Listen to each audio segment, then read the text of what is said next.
Hello everybody, this is Mahendra Sahu and once welcome to MS Classes।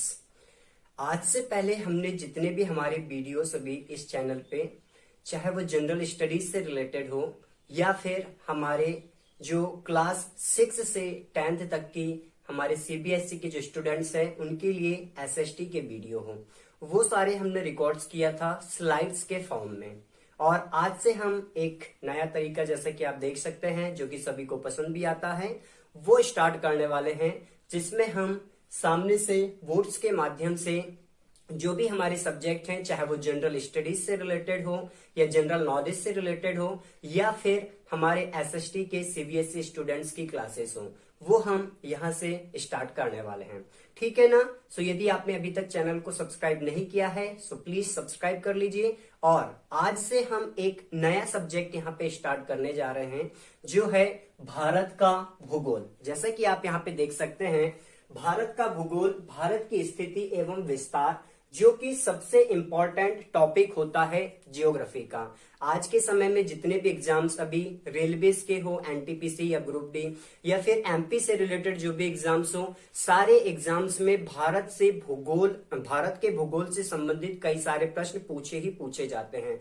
और यहाँ पे हम सिर्फ ऑब्जेक्टिव क्वेश्चन लेके नहीं चल रहे हैं, या सिर्फ फैक्ट ही फैक्ट लेके नहीं चलने वाले हैं, जिसमें कि आपने रट लिया और एग्जाम दे दिया या फिर एग्जाम हॉल में जाके भूल गए। यहाँ पे हम कुछ ट्रिक्स का भी यूज करेंगे, साथ ही कुछ कंसेप्चुअल मेथड्स का भी यूज करेंगे, जिससे आपको एक एक पॉइंट यहाँ पे सारे क्या होंगे, क्लियर होने वाले हैं। ओके, सो बिना किसी देरी के चलिए स्टार्ट करते हैं भारत का भूगोल, जो कि आज हमारा है लेक्चर 1। भारत के भूगोल में जैसा हमने अभी डिस्कस किया, आज हम डिस्कस करने वाले हैं भारत की स्थिति एवं विस्तार के बारे में। स्थिति एवं विस्तार में हम क्या क्या देखने वाले हैं, जैसे भारत की स्थिति क्या है, भारत किस गोलार्ध में या किस हेमिस्फीयर में आता है। साथ ही हम डिस्कस करने वाले हैं भारत का एरिया, भारत का क्षेत्रफल कितना है, भारत का जो क्षेत्रफल है वो विश्व के क्षेत्रफल का कितना प्रतिशत है, जनसंख्या के अकॉर्डिंग भारत की क्या रैंक आती है, इसी तरह क्षेत्रफल के अकॉर्डिंग भी भारत की क्या रैंक आती है, भारत के पड़ोसी देश कौन कौन से हैं, सबसे बड़ा कौन सा है, सबसे छोटा कौन सा है, इसी तरह जो हमारी कोस्टल बाउंड्री है या तटीय सीमा बनाने वाले स्टेट कौन से हैं, कौन सा स्टेट मैक्सिमम तटीय सीमा बनाता है, कौन सा स्टेट मिनिमम तटीय सीमा बनाता है। तो ये सारे इंपॉर्टेंट पॉइंट्स हैं, कई बार जब एग्जाम्स में पूछे जाते हैं तो हम इनमें भारी गलती कर देते हैं। तो आज हम ट्राई करेंगे कि एक वीडियो में ये सारे पॉइंट हम कवर करें, और इन सारे पॉइंट्स को इतने अच्छे से हम समझने वाले हैं कि दोबारा आपको इसे कहीं से पढ़ने की जरूरत नहीं होगी, और साथ ही एग्जाम से पहले एक रिवीजन में ही आप इसे क्लियर कर सकते हैं। ओके, सो चलिए स्टार्ट करते हैं हमारा सबसे बेसिक पॉइंट भारत की स्थिति के बारे में। आई होप आप लोगों ने ऑलरेडी पढ़ा होगा, नहीं भी पढ़ा होगा तो हम यहाँ पे समझ लेते हैं भारत की स्थिति के बारे में। पहला पॉइंट सो याद रखना है, भारत स्थित है उत्तरी गोलार्ध में। सबसे पहले हम यहाँ पे शामिल कर लेते हैं इस आंसर को, उसके बाद हम समझते हैं कि क्यों कहा जाता है कि भारत उत्तरी गोलार्ध या नॉर्दर्न हेमिस्फीयर में स्थित है। ठीक है ना, उत्तरी गोलार्ध या नॉर्दर्न हेमिस्फीयर में स्थित है, ये क्यों कहा जाता है, सबसे पहले हम इस पॉइंट को समझते हैं। जब हम डिस्कस करते हैं हमारे ग्लोब से, ठीक है ना, तो जैसा कि आपको पता है ये हमारा ग्लोब हुआ, और इस पे दो तरह की लाइनें होती है। एक तो होती है हॉरिजॉन्टल लाइंस, एक होती है वर्टिकल लाइंस, जो कि पूरे ग्लोब को क्या करती है, ऑलरेडी ग्लोब को डिवाइड करती है। तो सबसे पहले हम डिस्कस करते हैं 0 डिग्री, हमारी जो लैटिट्यूड लाइन है यहाँ पे देख सकते हैं, या 0 डिग्री वाली जो हमारी अक्षांश रेखा है, जिसे हम क्या बोलते हैं, भूमध्य रेखा या इक्वेटर लाइन कहा जाता है। आप लोग इसे याद रख सकते हैं, 0 डिग्री वाली जो अक्षांश रेखा है, लैटिट्यूड लाइन है, इसे भूमध्य रेखा कहा जाता है।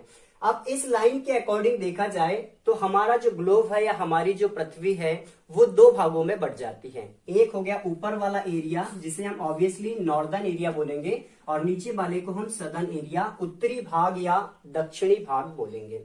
अब इसके अकॉर्डिंग देखा जाए तो जो भूमध्य रेखा के ऊपर का एरिया नॉर्दर्न है, इस एरिया को हम क्या बोलते हैं, नॉर्दर्न हेमिस्फीयर या उत्तरी गोलार्ध। याद रखना है, इस एरिया को क्या कहा जाता है, उत्तरी गोलार्ध कहा जाता है या नॉर्दर्न हेमिस्फीयर कहा जाता है। साथ ही साथ आप लोगों को याद रखना है नीचे का जो एरिया होगा भूमध्य रेखा का, इसे क्या कहा जाता है, दक्षिणी गोलार्ध कहा जाता है। सो आई होप यहाँ पे आप लोगों को समझ में आ गया होगा कि उत्तरी गोलार्ध का मतलब क्यों है, क्यों कहा जाता है भारत उत्तरी गोलार्ध में स्थित है, क्योंकि भारत लगभग इस लोकेशन में स्थित है। ठीक है ना, यहाँ पे देखा जाए तो यहाँ कहीं पे भारत आता है, इसका मतलब भूमध्य रेखा से ऊपर या नॉर्दर्न हेमिस्फीयर में हमारा इंडिया आता है। सो आई होप आप लोगों को पहला पॉइंट यहाँ पे समझ में आ गया होगा कि भारत की स्थिति क्या है। सो भारत उत्तरी गोलार्ध में या नॉर्दर्न हेमिस्फीयर में स्थित है। This is the first and most important point about the geography of India. चलिए डिस्कस करते हैं सेकेंड पॉइंट को, जो कि मोस्ट इंपॉर्टेंट फिर से हमारा है, भारत का क्षेत्रफल कितना है। ठीक है, यहां पे हम डिस्कस कर लेते हैं सबसे पहले फुल डिजिट में। ओके, सेकंड जो हमारा मोस्ट इंपॉर्टेंट क्वेश्चन यहां पे बनता है, दैट इज द क्षेत्रफल ऑफ इंडिया या भारत का क्षेत्रफल कितना है। ठीक है, सो ये पॉइंट भी आप लोगों को याद होना चाहिए। क्षेत्रफल के बारे में जब पूछा जाता है फुल डिजिट्स में तो ये है 32,87,263 स्क्वायर किलोमीटर। ठीक है ना, फुल डिजिट में आप लोग यहाँ पे याद रखेंगे 32,87,263 स्क्वायर किलोमीटर। ये है भारत का क्षेत्रफल, हमारे देश का क्षेत्रफल। अब बात करते हैं कि वर्ल्ड के क्षेत्रफल का कितना प्रतिशत आता है क्षेत्रफल हमारे इंडिया का, है ना। प्रतिशत में भी आप लोगों को याद रखना है, तभी हम वर्ल्ड लेवल से इसे क्या कर सकते हैं, वर्ल्ड लेवल से इसे कंपेयर कर सकते हैं। सो याद रखेंगे क्षेत्रफल है 32,87,263 वर्ग किलोमीटर। बट यदि बात करें वर्ल्ड स्तर पर कितने प्रतिशत ये एरिया कवर करता है, तो ये कवर करता है 2.42%। ठीक है, पूरे वर्ल्ड के एरिया का 2.42% या लगभग 2.5% के बराबर ये कवर करता है वर्ल्ड के क्षेत्रफल का। तो यहाँ पे तो हमने ये पॉइंट डिस्कस किया। बट नेक्स्ट पॉइंट आता है कि दुनिया में जितने भी देश हैं उसमें भारत की रैंक क्या आती है, लार्जेस्ट कंट्रीज में, दुनिया के बड़े देशों में। ठीक है ना, सो ये पॉइंट भी आप लोगों को यहाँ पे याद होना चाहिए कि जितने भी बड़े देश हैं उसमें भारत की क्या रैंक आती है। सो चलिए हम डिस्कस कर लेते हैं अकॉर्डिंग टू एरिया, या फिर से हम बोल सकते हैं कि क्षेत्रफल के अनुसार भारत की क्या रैंक आती है। क्षेत्रफल के अनुसार भारत दुनिया का 7वां बड़ा देश है, 7वां बड़ा देश है। ये पॉइंट आप लोगों को याद रखना है। ठीक है ना, इसी तरह हम बात कर लेते हैं कि 7वां बड़ा देश जब है तो इसके पहले 6 बड़ी कंट्रीज कौन कौन सी है। हमने क्या डिस्कस किया, according to area India is the 7th largest country of the world. तो हम डिस्कस कर लेते हैं कि इसके पहले 6 जो बड़ी कंट्रीज है वो कौन सी आती है, या हम यही देख लेते हैं कि 10 जो largest country of the world है, दुनिया के जो 10 बड़े देश हैं वो कौन कौन से हैं। ऑब्वियसली 7th पे तो हमारा इंडिया ही आता है। सो यहाँ पे आपके सारे क्वेश्चंस कवर हो सकते हैं। कई बार एग्जाम्स में वो पुराना समय गया जब डायरेक्ट एमसीक्यू में कोई एक पॉइंट पूछा जाता था कि पहली कौन सी कंट्री आती है। आज के समय में क्या किया जाता है, क्वेश्चंस में 4 और 5 ऑप्शंस आपको दिए जाते हैं, उनको अरेंज करने के लिए कहा जाता है और फिर पूछा जाता है कि कौन सा क्रम यहाँ पे सही है। इसीलिए आपको ये सारे पॉइंट्स डिटेल्स में याद होने चाहिए। ओके, सो हम डिस्कस कर लेते हैं 10 largest country of the world according to their area. तो आपने सुना ही होगा, सबसे पहले बात की जाती है दुनिया की सबसे बड़ी कंट्री की, या फर्स्ट नंबर पे जो आती है तो सभी को पता है रूस हमारा जो देश है। ठीक है ना, रूस हमारा जो देश है, ऑब्वियसली यूरोप कॉन्टिनेंट में इसकी जो कैपिटल है मॉस्को वो है। बट फिजिकली यदि देखा जाए भौगोलिक रूप से, सो ये एशिया कॉन्टिनेंट के नॉर्दर्न पार्ट में आता है। जो साइबेरिया वाला एरिया आता है ये एशिया कॉन्टिनेंट के नॉर्दर्न पार्ट में आता है। सो मतलब यूरेशिया जो पूरा कॉन्टिनेंट है, यूरोप प्लस एशिया, उसे मिलाकर यूरेशिया बनता है। याद रखेंगे, यूरोप और एशिया को कलेक्टिवली क्या कहा जाता है, यूरेशिया कहा जाता है। और यूरेशिया में आता है हमारा रूस। ठीक है ना, सो याद रखेंगे रूस के बारे में, दुनिया का सबसे बड़ा देश है रूस। यदि बात किया जाए कि ये एरिया कितना था हमारा भारत का, 2.42%, मतलब लगभग 2.5% के आसपास एरिया कवर किया था किसने, इंडिया ने। इसी तरह देखा जाए कि रूस जो है ये वर्ल्ड का कितना एरिया कवर करता है। सो आप लोगों को यहाँ पे ये पॉइंट याद रखना है कि रूस जो है वर्ल्ड का लगभग 17.1% एरिया कवर करता है। ठीक है ना, आप मोटे तौर पे 17% एरिया भी याद रख सकते हैं, या 17.1 एरिया रूस जो है वो वर्ल्ड का कवर कर सकता है। इसीलिए हम यहाँ पे क्या बोल सकते हैं कि फर्स्ट कंट्री रूस है, एरिया 17.1% है। इसके बाद सेकेंड कंट्री कौन सी आती है, तो याद रखेंगे सेकेंड नंबर पे आपका आता है कनाडा। ठीक है, रूस हुआ, कनाडा हुआ, थर्ड नंबर पे आपका आता है क्या, यूएसए। ठीक है, देन फोर्थ नंबर पे आपका आता है क्या, चाइना। ठीक है, फोर्थ पे आपका आता है चाइना। फिफ्थ रैंक किसकी आती है, फिफ्थ आती है आपकी ब्राजील की। सिक्स पे आता है आपका जो कि एक कॉन्टिनेंट भी है। ठीक है, कौन सा, ऑस्ट्रेलिया, याद रखना है ऑस्ट्रेलिया 6 पे आता है। और सेवंथ पे हमने डिस्कस किया क्या आता है हमारा, इंडिया। ठीक है, सेवंथ नंबर पे आता है हमारा इंडिया। इसी तरह जो 8, 9 और 10, ज्यादातर तो हमें सेवंथ ही याद रखने होते हैं, बट इसके साथ साथ हम याद रख सकते हैं कि 8th नंबर पे कौन सी कंट्री आती है, 9th नंबर पे कौन सी कंट्री आती है, और 10th नंबर पे कौन सी कंट्री आती है। तो 8th नंबर पे आप यहाँ पे याद रख सकते हैं, आपका आता है अर्जेंटीना। ठीक है, अर्जेंटीना को आप याद रख सकते हैं। 8th नंबर पे आता है कजाकिस्तान, आपकी जो कंट्री है।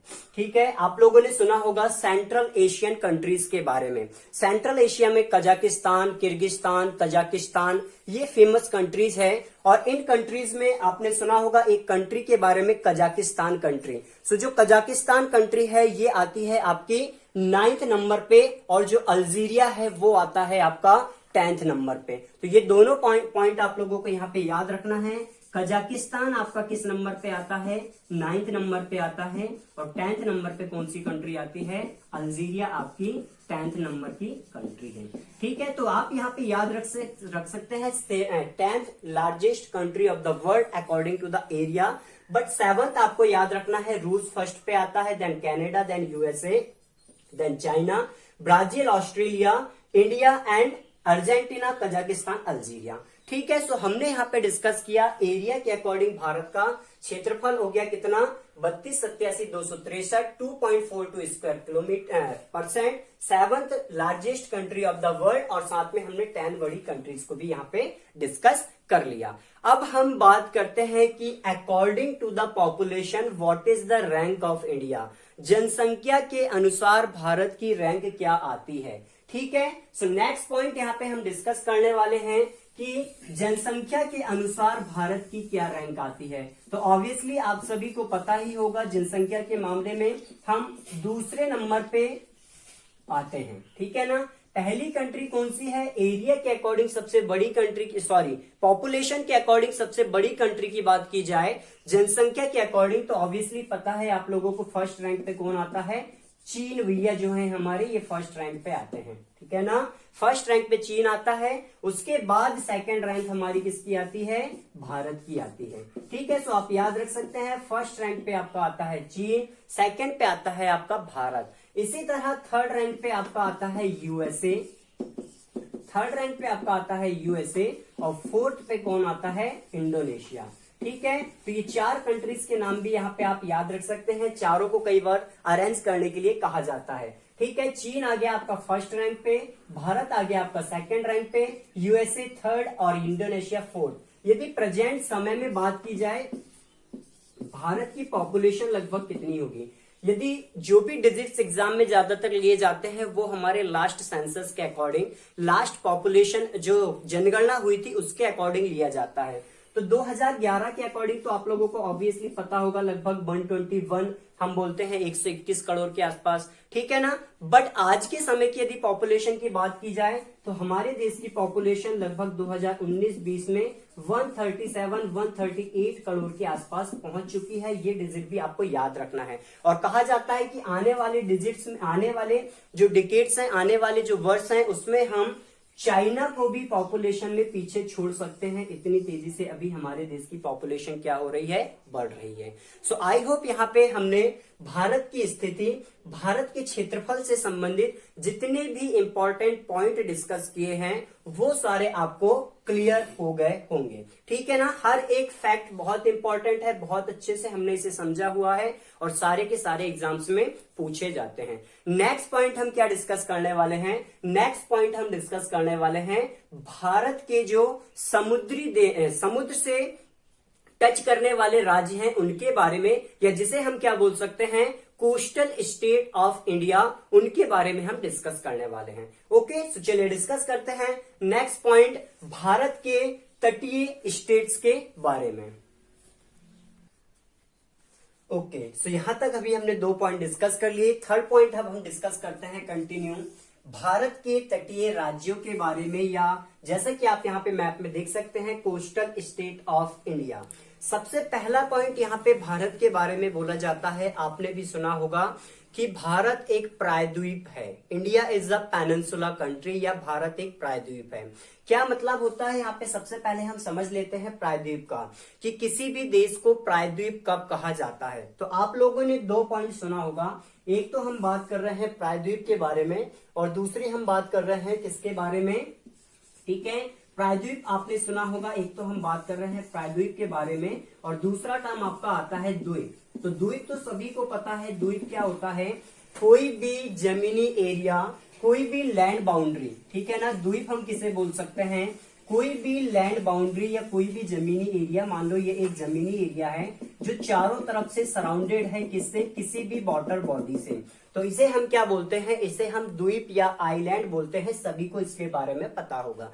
बट प्रायद्वीप क्यों होता है और इंडिया को क्यों प्रायद्वीप कहा जाता है? सो याद रखना है, कोई भी जमीनी क्षेत्र, कोई भी लैंड एरिया जो कि 3 साइड से सराउंडेड होता है डिफरेंट वाटर बॉडीज से।